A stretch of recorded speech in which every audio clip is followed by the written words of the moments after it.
Yo, happy Monday. I hope everybody's weekend has been good. Late podcast, but we're getting it done. We're getting it done. And this should have been done on Thursday. But I procrastinated. And then I was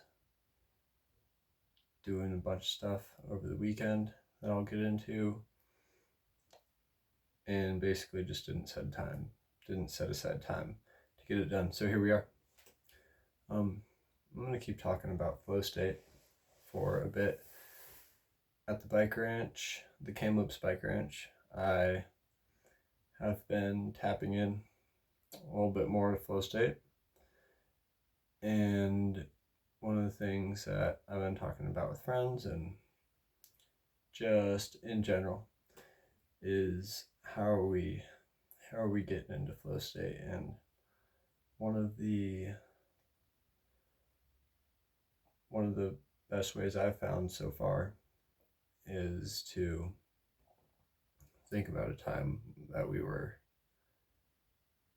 scared and that we did something that was really hard for us, and to be able to tap into that special moment in time and be okay with being scared and doing the thing again is pretty neat for people. So I tapped into David Goggins calls it the cookie jar.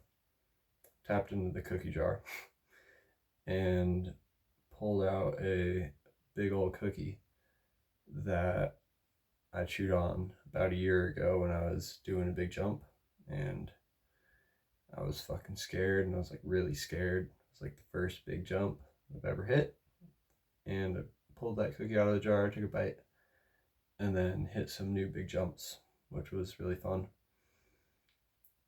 And furthermore, the last jump on that jump line was a little crumbly, and I wanted to have, I feel like before something's done that's gnarly, if you have like all the factors accounted for that you can account for, such as like making the jump good, having your bike good, which I don't always do because my bike's a little clapped, and basically this factor was the jump was a little bad, so I made the jump good, and then the line was hit and it worked out well. It was one less thing in my mind that I had to account for before hitting it, because the jump was good, which I really liked. And that was fucking cool. And just getting good vibes from people at the bike ranch when they're doing stuff and you see them tapping into flow state. It's pretty inspiring, and I feel like you draw off other people's flow state, and it inspires me to like have some of my own and do some gnarly shit that I think is gnarly. Anywho, transitions to the challenge skills balance when someone is doing something super gnarly and you're just like, oh shoot, I could never do that. I could never go that high or do that trick or write that book, for example. You get a piece of it and you start to believe. I feel like believing that you can have a piece of that too. Just telling yourself, even if you can't, but like if you believe you can later, do such a thing. It's like if someone's doing a big book or a big backflip and you're like, oh, I could never, or like you haven't yet. But if you just believe like, oh, they're a person, I can be a person like that too, and do that one day, then it I think starts to contribute to flow state a little bit more when you say, oh, well, what do we have in common? Oh, well, that's a person. I'm a person. And well, he's doing a person thing. She's doing a person thing, and I can do a person thing too.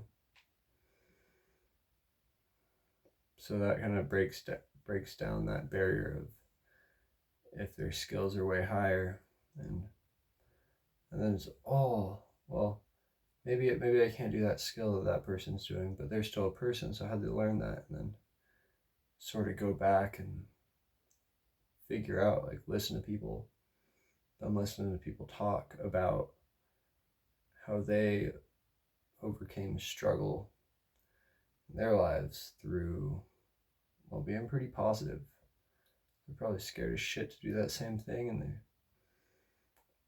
took a step on the block and put themselves out there, made themselves vulnerable, and they did it. They were superhuman. They were superhuman for doing that. And slowly but surely, maybe they become an expert in their field, and maybe they don't. Maybe you give up, but you keep on being positive and keep on pushing. Maybe one day, dreams of big air. By the way, if you didn't know, big air is not a crime. It's a Matt McDuff's shirt that he made, and well, big air is not a crime. Big air, super cool. Anyways, what was I talking about? If you just keep pushing and having that super positive mindset, that will, gosh, I really think that will take you places. That will take me places. That would be super fucking cool if it did. And if it didn't, if that positive mindset didn't, and you put everything on the table before it's your time, and at least you know you did your absolute best to complete your goal. And that could be a goal in and of itself, is saying, I'm going to do my absolute best to perform this task and do it with my chin up and just get some shit done. Oh, and thank you to Matt for giving me this shirt. This is a super sick gift, and I'm really stoked about it. I got a free shirt, and it's probably my favorite shirt right now. But anyways, big air is not a crime, dude. You can do big air. Anybody can do big air. Yeah, and how do you do big air though? Do you learn from footage of yourself?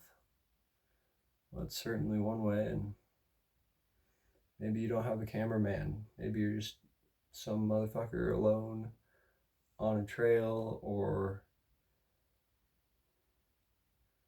gosh,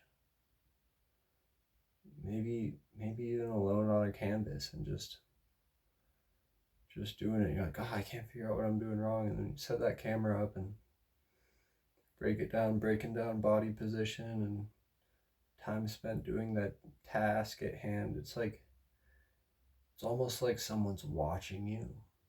Having a camera, yeah, it is. Well, something, an entity that is the phone or the lens, entity that's the lens, is watching you perform such a task. And while I'm performing that task,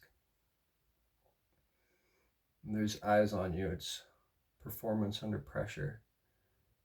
And because you're not always going to be alone. Maybe it's super easy to do stuff alone when you're just in it, when you're in the flow state, and it's maybe easier to access that flow state alone.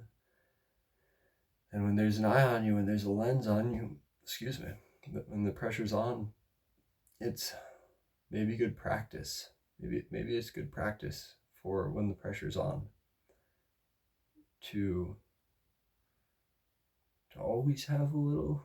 Maybe it's good to always have a little bit of pressure on, and over time that muscle gets more resilient. It builds up. It's stronger than it was before, and you're able to go further under pressure because that little bit of pressure has been there, and it's maybe even there so much that you stop noticing it at all, and then you're riding with the group one day, and that it's like they're always there, and you're with the group, and then everyone's tapping into everyone else's flow state, and the party trains on, and that's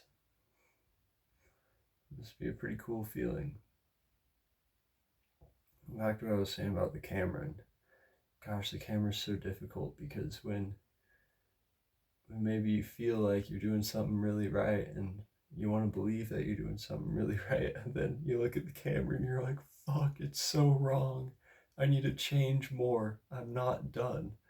I'm not at the finish line yet.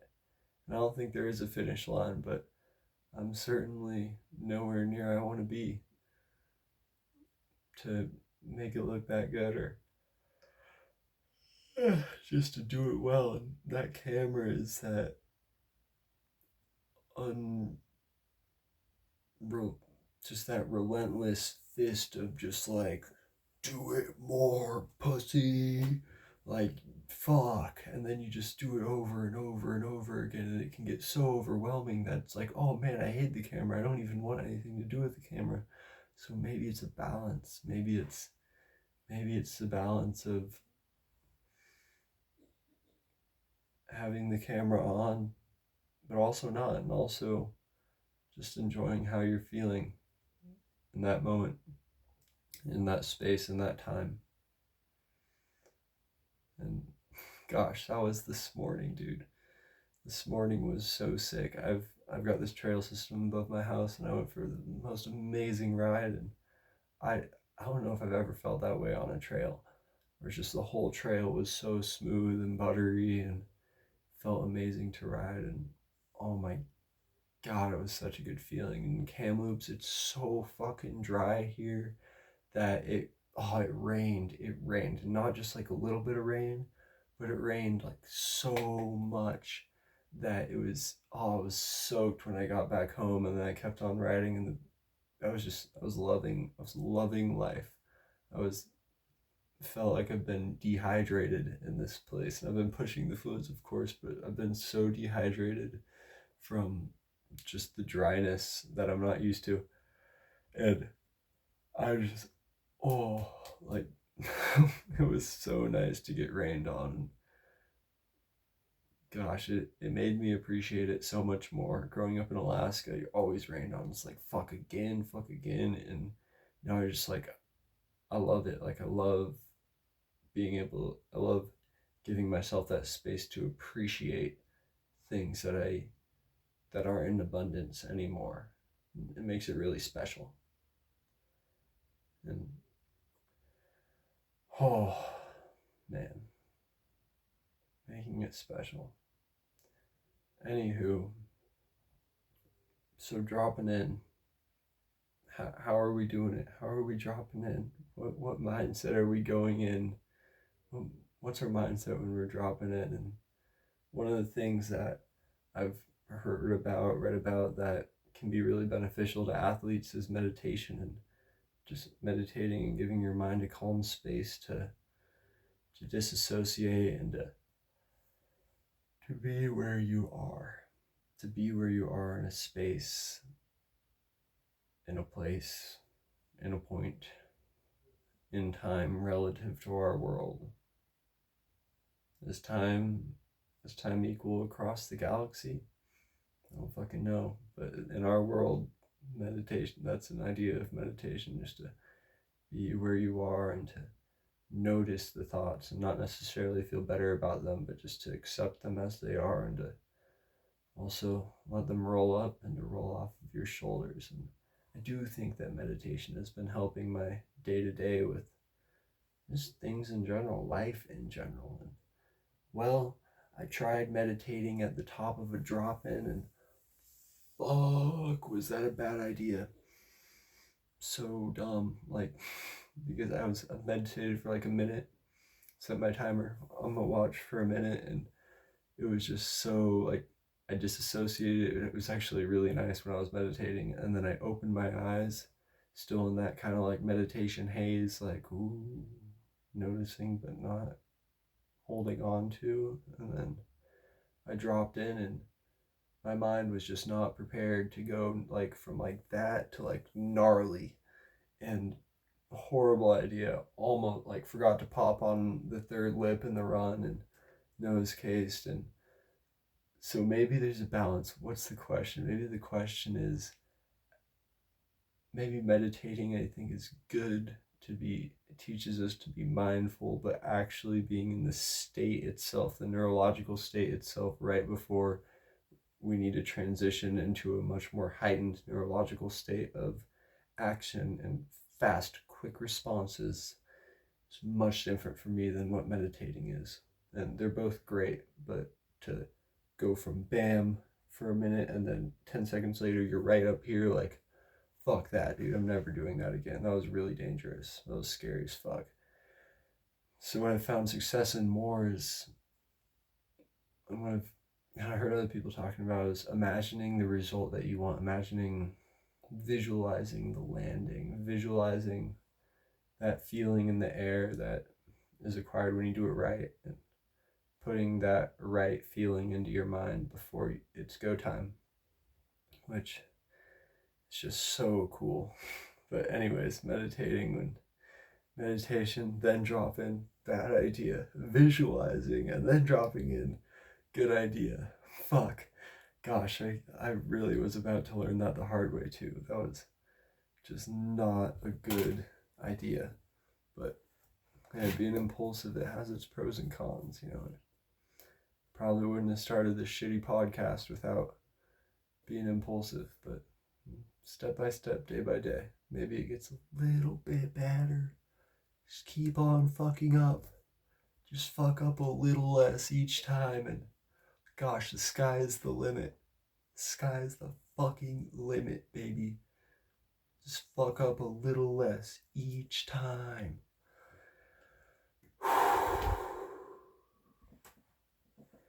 Man, all this stuff culminating, I feel like, gosh, transition states are so difficult for me and for, I think, the human too. Like, just having one environment and then you push yourself into this other environment that you know there's good things about and you know that you can thrive there, but settling and making friends and understanding where you are and the mannerisms and being in a new country, it's so fucking scary. And like this last month, I've just been like just doing so much shit and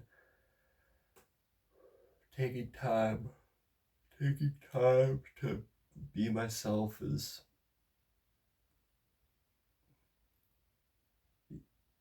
it's hard. It's like, oh, well, I'm in a new environment. You're in a new environment, so you're still yourself, but you're yourself in a new environment, which is so weird because it's easy, like we're highly adaptive, but we're also like can be like highly apt to settling too as creatures, as mammals. So that transition has been tough, but I had such a good opportunity to be able to go help Matt McDuff at his big air compound in just outside of Kamloops. And it was just like the sickest opportunity. And I was driving there and it's like, man, like I better not fuck up. I thought I was going to be building ramps and like big professional, like huge radius ramps. I was sitting there, I was like, man, we're going to do this, but please don't fuck up. And then like my heart was racing and it was pretty scary to be honest, but I got there and just a bunch of homies, like a couple of German people, one person or people from Germany that moved there on a visa were and Kamloops were there, and then a homie from Kamloops, and then Matt, who isn't from Kamloops. So we're all kind of like new people in this environment, and we built this stack. We built this tower out of pallets. It's a drop. It was 17 feet high when it was done, and it was to go into his airbag. So like basically just jump off a big stack of pallets into an airbag, and so fun to learn how to do that. And I got to work with this guy Jan, who's a, I'd call him master carpenter. Like fuck, he's so smart, dude. And literally just like my most favorite experience, or like takeaway from working. I worked there Friday, Saturday, and Sunday at this place, and the vibes were so positive. Like even like it's just so like it's so hard to think about fucking up, like when the vibes are so positive, when like when something happens, they would just adapt and overcome and learn from it and move on. It was so dynamic and amazing, and like so just like that energy was just contagious. And fuck, I forget the name of Matt's girlfriend, but she was so nice and made us lunch and made us fucking dinner, and it was just the greatest like feeling of companionship. And I felt, even though like I don't know him very well, like I definitely felt friendship. I definitely felt like, man, these people are just like fun to be around, and like so much laughter. I've never worked for free for so long, and just had just like the best time ever. And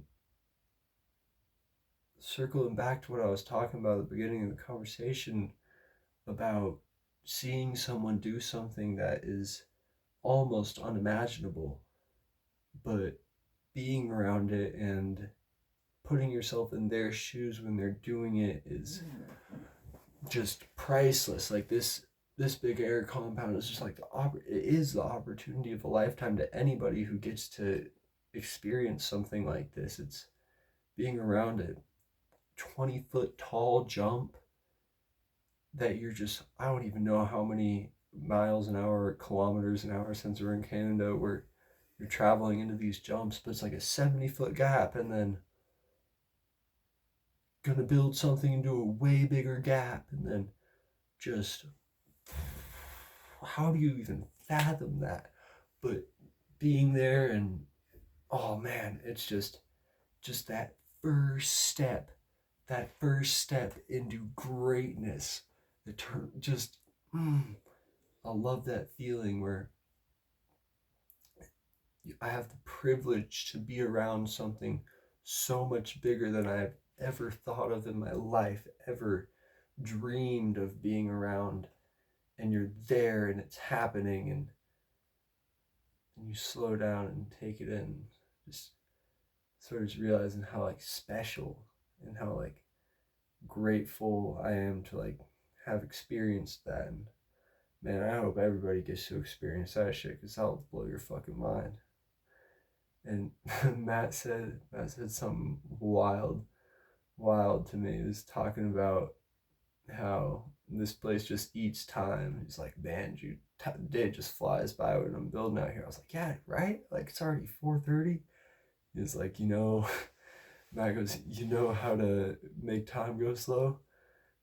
Do shit you hate. And it's just it's so true. It's so true. Just like if time is going by really slow for you, and the day is just ticking by second, like you might be doing something that you probably shouldn't be doing for the rest of your life. Like it's everybody has the capacity to make time go fast. It's just, I think it's about doing something that you love and that you're passionate about, and that brings like a real sense of community to the table. To where it's just you're flowing. It's flow state all over again, except it's not mountain biking this time. It's carpentry, and you're constructing this 2-story tall drop-in tower and laughing in all the beats, dude. Drum and bass, bro. So sick. I've never listened to drum and bass before, and man, I've been all over it ever since. Like, just get you in that zone, dude. Fuck. Like, oh, man. Anyways, it's just like craziest experience. And gosh, Big Air Compound, like Matt and his girlfriend, fuck, I wish I could remember her name, but super nice lady. And just the hospitality there was unreal. Like, so much hospitality, so much love in the air. Just like felt like a place where like anybody could belong. And gosh, it was just like,